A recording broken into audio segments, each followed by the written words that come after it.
Thangalaan first Thangalaan அப்படின்னு என்னன்னு சொல்லிடுறேன். தங்கலான்றது வந்து பார்த்திங்கன்னா 1881 சென்சஸ் ஆஃப் பிரிட்டிஷ் அப்படின்னு சொல்லிட்டு ஒரு புக் இருக்குது. அந்த புக்கில் வந்து பார்த்திங்கன்னா 84 பழைய உட்பிரிவினர் ஓட லிஸ்ட் இருக்குது. அதில் வந்து 59வது பிரிவில் உள்ள பேர் தான் வந்து தங்கலான். அது வந்து ஒரு குறிப்பிட்ட சமுதாயத்துக்கு குறிக்கிற ஒரு சொல்ல.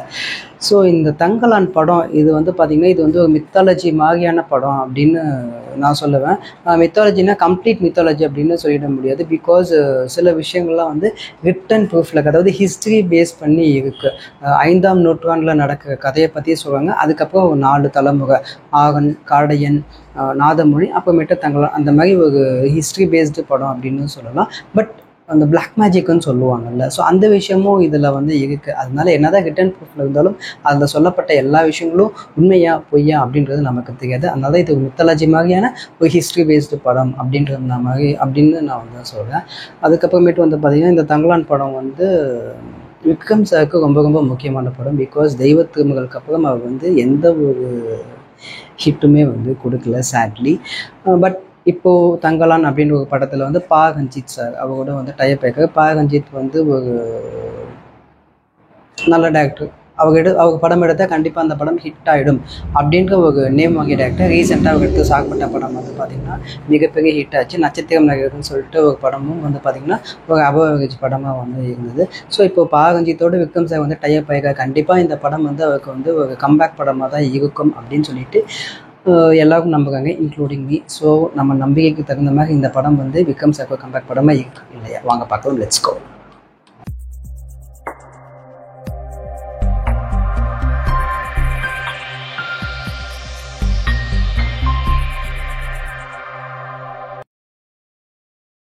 folks, this is welcome to my YouTube channel. இன்றைக்கி நம்ம என்ன பார்க்க போகிறோம்னா தங்கலான் படத்தோட மூவி தான் பார்க்க போகிறோம். இந்த படத்தில் வந்து பார்த்திங்கன்னா விக்ரம், பார்வதி திகுத்து, மாளவிகா மேனன், பாசுபதி, இன்னும் பல பேர் நடிச்சு இந்த படத்தை வந்து பா ரஞ்சித் வந்து டேரக்ட் பண்ணியிருக்காங்க. ஜிவி பிரகாஷ் வந்து மியூசிக் பண்ணியிருக்காங்க. இந்த படம் வந்து பார்த்திங்கன்னா ரொம்ப ரொம்ப கஷ்டப்பட்டு இந்த படத்தை எடுத்திருக்காங்க அப்படின்றது இந்த படத்தை பார்க்கும்போதே தெரியுது. இந்த படத்தில் ஒர்க் பண்ண எல்லாருமே, நடித்தவங்களாகட்டும், ஒர்க் பண்ண டெக்னீஷியன்ஸ் ஆகட்டும், இவங்க எல்லாமே வந்து பார்த்திங்கன்னா அவங்களோட அட்மோஸ்ட் உழைப்பை வந்து இந்த படத்துக்காக போட்டுருக்காங்க அப்படின்றது வந்து நமக்கு பார்க்கும்போதே வந்து தெரியுது. எஸ்பெஷலி வந்து பார்த்திங்கன்னா பா ரஞ்சித். ஸோ இந்த படம் வந்து பார்த்திங்கன்னா இந்த படத்துக்காக அவங்க நிறைய ரிசர்ச் பண்ணியிருக்காங்க. அது நீங்கள் படம் பார்க்கும்போது அதை அவங்களால ஃபீல் பண்ண முடியும். நிறைய படிச்சிருக்காங்க. அவங்க படித்தது எல்லாத்தையுமே விஷுவலாக கன்வே பண்ணுறதுக்கு நிறைய முயற்சி பண்ணியிருக்காங்க. ஸோ ஒரு மக்களோட வாழ்வியலை வந்து அப்படியே வந்து ஒரு வேற உலகத்துக்கு நம்மளை கூப்பிட்டு போயிருக்காங்க அப்படின்ற மாதிரி தான் சொல்லணும். ஒரு குறிப்பிட்ட மக்கள், அந்த மக்களோட ட்ரெஸ்ஸு, அவங்களுடைய ஹேர் ஸ்டைலு, அவங்க பேசுகிற விதம் அப்படின்னு சொல்லிட்டு அவங்களோட மொத்த வாழ்வியலையுமே நம்ம கண்ணு முன்னாடி காட்டுறதுக்கு ரொம்ப பாடுபட்டுருக்காங்க அப்படின்ற மாதிரி சொல்லணும். பிகாஸ் இந்த மாதிரி படத்தை எடுக்கிறது வந்து பார்த்திங்கன்னா ரொம்ப கஷ்டம். ஒரு 7ஆம் நூற்றாண்டு 6ஆம் நூற்றாண்டில் நடக்கிற கதையை வந்து நமக்கு காட்டணும் அப்படின்ற போது கம்ப்ளீட்டாக அந்த ஜியாகிரஃபியே வேகமாக இருக்கணும்ல. அதில் எந்த ஒரு இடத்துலையுமே நமக்கு வந்து லாஜிக்காகவும் வந்து நமக்கு எந்த ஒரு மிஸ்டேக்கும் தோணக்கூடாது. அந்த விஷயத்தில் வந்து பா ரஞ்சித் வந்து ரொம்ப மெனக்கடல் போட்டிருக்காரு. ஸோ இந்த படம் ஓடலை அந்த விஷயத்தை தாண்டி பா ரஞ்சித்தோட ஃபிலிமோகிராஃபியில் இந்த படம் வந்து ஒரு மிகப்பெரிய மெயின்கல்லாக இருக்கும். அவங்க இதுக்கப்புறமேட்டு படம் எடுக்காமல் போனாலும், அவங்க வந்து ஃபீல் அவுட் ஆனாலும் கூட அவங்க யாருக்கு தெரியுமா, அவங்க தான்ப்பா தங்கலான் படத்தை எடுத்தவங்க அப்படின்னு சொல்லிட்டு அவங்க வாழ்க்கை ஃபுல்லாக ஒரு பேசோட ஒரு படமாக தான் இந்த தங்கலான் படம் இருக்கும். அந்த அளவுக்கு வந்து ரொம்ப கஷ்டப்பட்டு இந்த படத்தை வந்து எடுத்திருக்காங்கன்றது நம்மளால் கண்டிப்பாக பார்க்க முடியும். இந்த படம் பார்த்திங்கன்னா உங்களுக்கே புரியும் நான் ஏன் இப்படி சொல்கிறேன் அப்படின்னு சொல்லிட்டு. எஸ்பெஷலி வந்து பார்த்திங்கன்னா ஒரு ஃபைட் சீக்வன்ஸ் இருக்கும். அந்த ஃபைட் சீக்வன்ஸ்லாம் வந்து பார்த்திங்கன்னா அது கரண்ட்டில் நடக்கிற ஃபைட் சீக்வன்ஸ். பட் அந்த கரண்ட்டில் நடக்கிற விஷயத்தையும் ஃப்ளாஷ்பேக்கையும் ரெண்டையுமே ஒட்டுக்காக காட்டியிருப்பாங்க. அதில் வந்து நம்மளால் கிளியராக டிஃப்ரென்ஷியேட் பண்ணி வந்து பார்க்க முடியும். அந்த மாதிரி டெக்னிக்கலாகவும் இந்த படம் வந்து பயங்கர ஸ்ட்ராங்காக எடுத்துக்காங்க. ஸ்க்ரீன் பிளேயுமே என்கேஜிங்காக வந்து இருந்திருக்கு. ஸோ இந்த படத்தை வந்து அவங்க என்ன மக்களுக்கு காட்டணும்னு நினச்சாகோ அதுக்கு வந்து டெக்னீஷியன்ஸும் நடிகர்களும் வந்து அவருக்கு வந்து கோஆப்ரேட் பண்ணியிருக்காங்க. இந்த படத்தில் நடித்த எல்லாருமே வந்து அகைன் கஷ்டப்பட்டு அவங்க அதான் சொல்கிறல ரொம்ப மெனக்கடல் வந்து அவங்க பட்ட மெனக்கடல் வந்து நம்மளால் வந்து பார்க்க முடியும். எஸ்பெஷலி வந்து பார்த்திங்கன்னா ஃபஸ்ட் ஹாஃபில் வந்து ஃபீமேல் ஆர்டிஸ்ட் எல்லாமே, மெயின் ஆர்டிஸ்ட்டாக இருந்தாலும் சரி, சைடு ஆர்டிஸ்ட்டாக இருந்தாலும் சரி, அவங்க எல்லாமே வந்து பார்த்திங்கன்னா ஜாக்கெட்டே போடாமல் நடிச்சிருக்காங்க. இதெல்லாம் ஒரு விஷயம் அப்படின்னு நீங்கள் வந்து கேட்கலாம். பட் அதுக்கெல்லாம் தனி கட்ஸ் வேணும். நம்மளால் இருக்க முடியுமா? நம்ம கூட உள்ளவங்களை வந்து அந்த மாதிரி இருக்க சொன்னால் அவங்க இருப்பாங்களா? கண்டிப்பாக மாட்டாங்க. பட் இந்த படத்துக்காக அவங்க எல்லாமே வந்து இது வந்து ஒரு ரிஸ்க்கு அப்படின்ற மாதிரியே சொல்லலாம். ஏன் ரிஸ்க் அப்படின்னு வந்து பார்த்திங்கன்னா ஒரு டேரக்டரை நம்பி சொல்லி அவங்க வந்து இந்த மாதிரி நடிக்க ஒத்துக்குறாங்க. அதை வந்து டேரக்டரும் வந்து பார்த்திங்கன்னா ஒரு இடத்துல கூட ஆபாசமாக அதை வந்து காட்டவே இல்லை. ஸோ அதெல்லாம் வந்து ஒரு ஒரு ஒரு மிகப்பெரிய விஷயம்தான். அதுக்கப்புறமேட்டு வந்து பார்த்திங்கன்னா அந்த படத்தில் பார்க்கும்போது தெரியும் எல்லாம் பயங்கர அப்படியே வெயிலாக இருக்கும். அந்த வெயிலில் வந்து நடிக்கிறதுன்றது அவ்வளோ பெரிய க்ரௌடோடு சேர்ந்து நடிக்கிறது வந்து சாதாரண விஷயம் கிடையாது. ஸோ தனிப்பட்ட விதத்தில் அப்படியே சொல்லணும்னு வந்து பார்த்திங்கன்னா அஃப்கோர்ஸ் விக்ரம் சாரோட நடிப்பு வந்து நான் சொல்லி தான் உங்களுக்கு தெரியணும் இல்லை, உண்மையிலே உயிரை கொடுத்து நடிப்பாங்கன்னு சொல்லுவாங்களா, வந்து உண்மையிலே உயிரை கொடுத்து நடிக்க வந்து தயங்காதவங்க ஐ படத்துக்காக வெயிட்லாம் கம்மி பண்ணி அதனால அவர் சாகிற நிலைமைக்கு போயிட்டு நியூசிலாந்தில் போய் ட்ரீட்மெண்ட்லாம் எடுத்துகிட்டு இதுக்கப்புறம் நீ இப்படி பண்ணால் செத்து போயிடுவா அப்படின்னு சொல்லி அந்த மாதிரி ஒரு ஒரு படத்துக்காக வந்து உழைப்பை கொடுக்கவர். ஸோ இந்த படத்துலையுமே அவர் வந்து பயங்கரமாக மெனக்கெட்டு இருக்காரு. ஒரு சீனில் வந்து பார்த்திங்கன்னா ஒரு சாதாரண ஷாட்டு தான், அது வந்து ஸ்டன் சீக்வன்ஸ் கூட சொல்ல முடியாது. ஒரு மணல் சரிவுக்கும் அந்த சரிவில் நேக்கட் பாடியில், அதாவது நேக்கட் பாடினா ஒன்லி இன்னர் மட்டும்தான் போட்டுப்பாங்க, கோவனை மட்டும்தான் கட்டிப்பாரு, நேக்கட் பாடியில் வெறும் முதுகுலாம் அப்படியே சரிஞ்சுக்கிட்டே போகும். அவங்க சரியும் போது நமக்கு முதுகு எரிக்கிற மாதிரி ஒரு ஃபீல் இருக்கும். அது ஒரு சாதாரண சீன் தான். அதுக்கப்புறம் ஸ்டன் சீக்வன்ஸ் ஆகட்டும் அதுலேயுமே நிறைய வந்து மெனக்கடல் வந்து எடுத்துருக்காங்க. ஒரு 60 வயசில் உள்ள ஒருத்தர் வந்து இப்படி பண்ண முடியுமா, ஸோ இவங்க மாதிரி தான்ப்பா நம்மளும் ஆக்டிவாக இருக்கணும்னு சொல்லிட்டு இன்ஸ்பைர் பண்ணுற மாதிரி வந்து அவருடைய நடிப்பு இருக்குது, அவருடைய உழைப்பு இருக்குது. அதுக்கப்புறமேட்டு வந்து பார்த்திங்கன்னா மாளவிகா மோகன் அவங்க வந்து அவங்களுடைய ஸ்க்ரீன் ஸ்பேஸ் வந்து கம்மி தான், பட் அவங்க கொடுத்த ஸ்க்ரீன் ஸ்பேஸில் வந்து அவங்க வந்து நல்லா ரிஜிஸ்டர் ஆகிட்டாங்க. அதுக்கப்புறமேட்டு பார்வதி திக்கு கங்கம்மாவும் நடிச்சிருக்காங்க. ஸோ ஒரு எப்படி சொல்கிறது, அந்த அவங்கள பார்வதி திகு அந்த அந்த மாதிரியே பார்க்க முடியல, அவங்க கங்கம்மா அப்படின்ற ஒரு கேரக்டர் நல்லா ரெஜிஸ்டர் ஆகிற மாதிரி அவங்களோட நடிப்பை கொடுத்துட்டாங்க. இவங்க 2 பேருமே நல்லா நடிச்சிருந்தாலும் அவங்களோட இன்டர்வியூஸ்லாம் பார்த்திங்கன்னா பயங்கர ஹைப்பாக இருந்தது. அந்த இன்டர்வியூவில் கொடுத்த ஹைப் அளவுக்கு படத்தில் இல்லை அப்படின்றது என்னுடைய பர்சனல் ஒப்பீனியன், தப்பாக இருந்தது சொல்லி. அதுக்கப்புறமேட்டு வந்து பார்த்திங்கன்னா பசுபதி விக்ரம் சாரோட நடிப்பு எந்த அளவு வந்து படத்தில் வந்து நமக்கு ரசிக்கும்படியாக இருந்ததோ அதுக்கு ஈக்குவலாக பசுபதி சாரோட நடிப்பும் இருந்தது.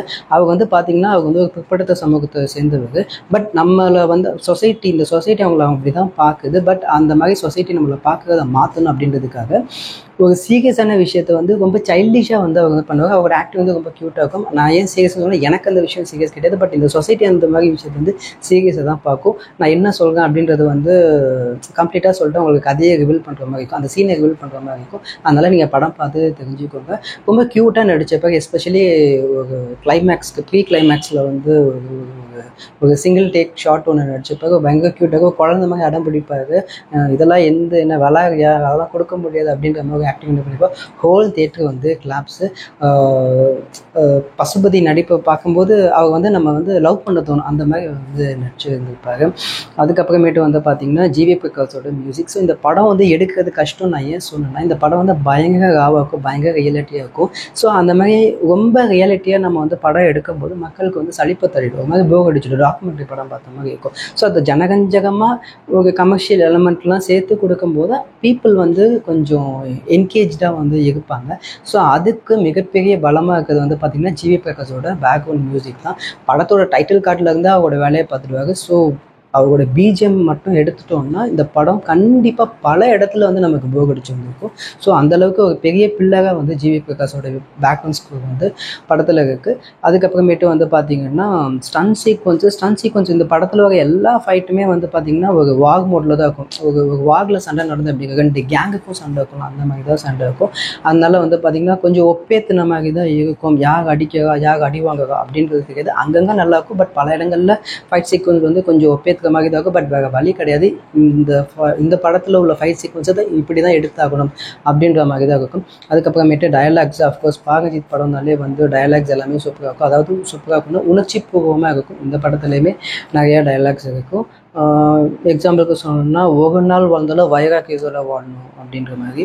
அதுக்கப்புறமேட்டு வந்து சிஜி ஒர்க்கு டீசர் ட்ரெய்லரில் பார்க்கும்போது சிஜி ஒர்க்ஸ் அப்படி ஒன்றும் பெருசாக இல்லை. என்னடா இது இவ்வளோ செலவு பண்ணி எடுக்கிறாங்க, இவ்வளோ நாள் எடுக்கிறாங்க, பட் சிஜி ஒர்க்ஸ் கொஞ்சம் சும்மாவாக இருக்குது அப்படின்ற மாதிரி தான் எனக்கு ஃபீல் இருக்குது ட்ரெய்லர் பார்க்கும்போது. பட் படம் பார்க்கும்போது எப்படி சொல்கிறது,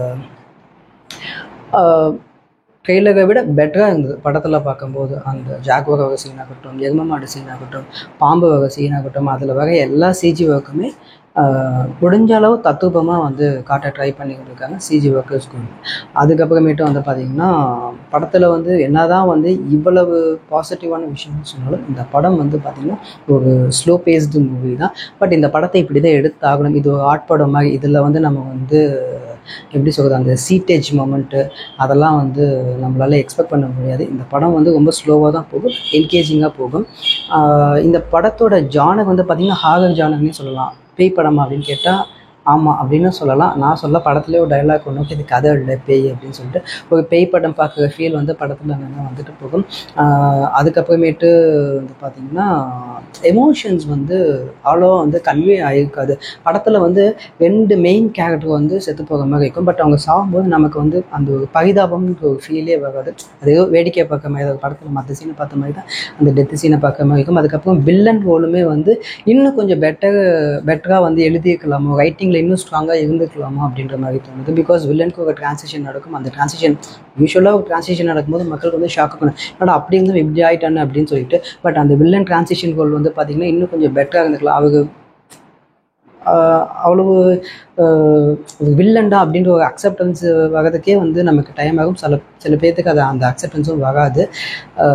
ஸோ இதெல்லாம் தான் இந்த படத்தில் உள்ள குறைகள். பட் என்ன தான் இந்த படத்தில் இந்த மாதிரி சில குறைகள் இருந்தாலும் படம் வந்து வாட்ச் தான். பிகாஸ் ரொம்ப கஷ்டப்பட்டு எடுத்துருக்காங்க. படமும் என்கேஜிங்காக தான் இருக்குது. ஸோ இந்த படம் எல்லா மக்களுக்கும் பிடிக்குமா அப்படின்னு கேட்டால்